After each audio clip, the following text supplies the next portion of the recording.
নমস্কার বন্ধুরা, সোনার কিচেন ঘরে তোমাদেরকে স্বাগত জানাই। আজ আমি তোমাদেরকে খুবই মজাদার দারুণ একটা শীতের চিকেন স্যুপ বানিয়ে দেখাবো। তো এই রেসিপির ভিডিওটি পুরো দেখার অনুরোধ রইল। আর রেসিপিটি যদি ভালো লাগে কমেন্ট করো, লাইক শেয়ার সাবস্ক্রাইব করে আমার পাশে থেকো। যারা এখনও পর্যন্ত আমার চ্যানেলটিকে সাবস্ক্রাইব করেছো তাদেরকে অসংখ্য ধন্যবাদ।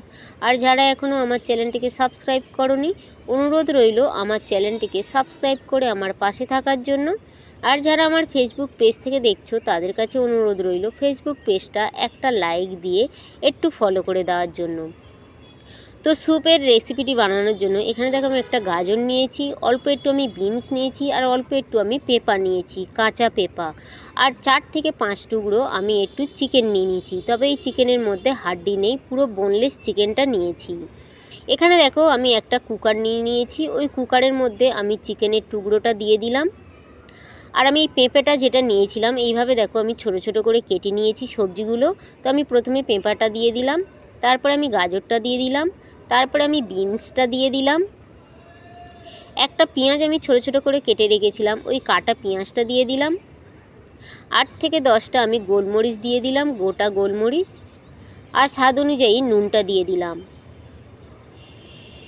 দিয়ে এবারে অল্প করে জল দিয়ে আমি এই কুকারের ঢাকাটা বন্ধ করে গ্যাসের মধ্যে বসিয়ে 4 থেকে 5টা খুব ভালো করে সিটি লাগিয়ে নেব।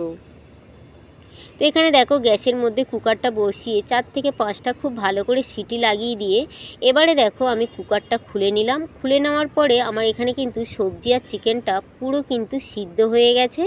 এবার এই চিকেনগুলো আমি জল থেকে উঠিয়ে নিলাম।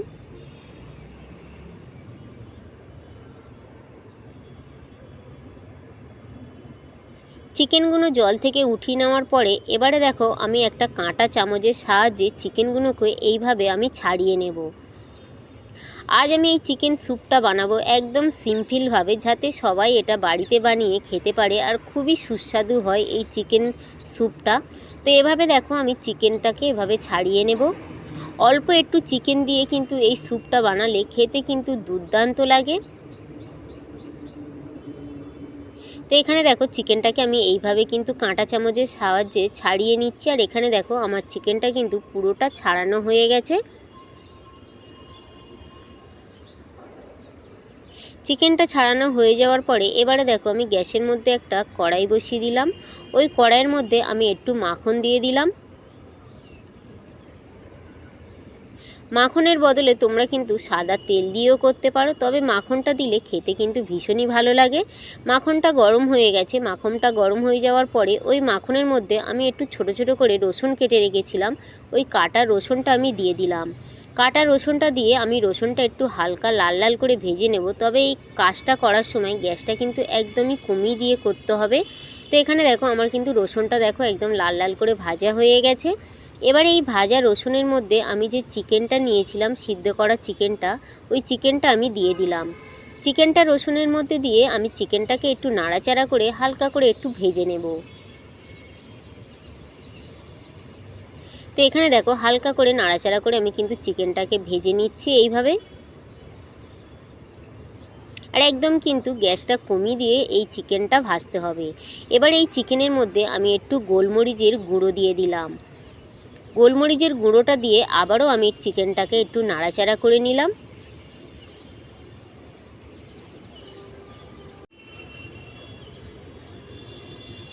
গোলমরিচের গুঁড়োটা দিয়ে আবারও আমি খুব ভালো করে নাড়াচাড়া করে নেওয়ার পরে এখানে দেখো আমি কিন্তু চিকেনটা একদম হালকা করে একটু ভেজে নিলাম, তবে গ্যাসটা কিন্তু কমিয়ে দিয়ে ভেজেছি। তারপরে দেখো আমি যে সবজিটা সিদ্ধ করে রেখেছিলাম, এবার ওই সিদ্ধ করা সবজি আর জলটা আমি পুরোটা চিকেনের মধ্যে দিয়ে দিলাম। চিকেনের মধ্যে পুরো সবজি আর জলটা দিয়ে এবারে আমি একটু নাড়াচাড়া করে দিলাম। দিয়ে এবারে এই চিকেন আর সবজিটাকে আমি খুব ভালো করে ফুটতে দেব। তো এখানে দেখো খুব ভালো করে কিন্তু চিকেন আর সবজিটা ফুটে গেছে। এইভাবে কিন্তু খুব ভালো করে একটু ফুটিয়ে নিতে হবে। খুব ভালো করে ফুটে যাওয়ার পরে এখানে দেখো আমি একটা বাটির মধ্যে 1 চামচ কর্নফ্লাওয়ার একটু জলের মধ্যে গুলে রেখেছিলাম, ওই গোলানো কর্নফ্লাওয়ারটা আমি দিয়ে দিলাম। তবে স্যুপটা কিন্তু আমার খুব বেশি গাঢ় ভালো লাগে না, আমি একটু জল জল খেতে পছন্দ করি। তোমরা যদি একটু গাঢ় গাঢ় পছন্দ করো তাহলে কিন্তু কর্নফ্লাওয়ারটা একটু বেশি দিতে পারো। তো এখানে দেখো কর্নফ্লাওয়ারটা আমি দুবার দিলাম, দিয়ে একটু নাড়াচাড়া করে আবারও কিছুক্ষণ ফুটতে দেব। তো এখানে দেখো আমি আবারও কর্নফ্লাওয়ারটা দেওয়ার পরে কিছুক্ষণ আমি ফুটিয়ে নিলাম। এখানে কিন্তু আমার স্যুপটা কিন্তু প্রায় পরিবেশন করার জন্য রেডি হয়ে এসছে। শীতের সময় এই রকম সামান্য কিছু উপকরণ দিয়ে এই রকম স্যুপ খেতে কিন্তু দুর্দান্ত লাগে। তো এখানে দেখো আমার কিন্তু চিকেন স্যুপটা কিন্তু পুরো পরিবেশন করার জন্য রেডি হয়ে গেছে।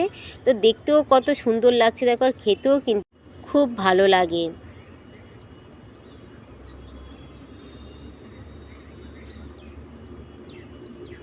তো এবারে দেখো আমি কিন্তু গ্যাসটা বন্ধ করে দেব। গ্যাসটা বন্ধ করে দিয়ে আমি কিন্তু গরম গরম স্যুপটা এবারে আমি পরিবেশন করে দেব। তো এখানে দেখো আমি গ্যাসটা বন্ধ করে দিয়েছি। গ্যাসটা বন্ধ করে দিয়ে এখানে দেখো আমি গরম গরম স্যুপটা পরিবেশন করে দিয়েছি। আর এই স্যুপটা কিন্তু বাড়িতে যদি কোনো রুগী কিংবা পেশেন্ট থাকে তারাও কিন্তু খেতে পারে। এটা একটা হেলদি স্যুপ। তো আগে যদি তোমরা এভাবে না বানিয়ে থাকো, একবার হলেও কিন্তু আমার মতন করে এই চিকেন স্যুপটা বানিয়ে দেখতে পারো। আশা করি ছোট থেকে বড় সবাইয়ের ভীষণ ভীষণ ভালো লাগবে।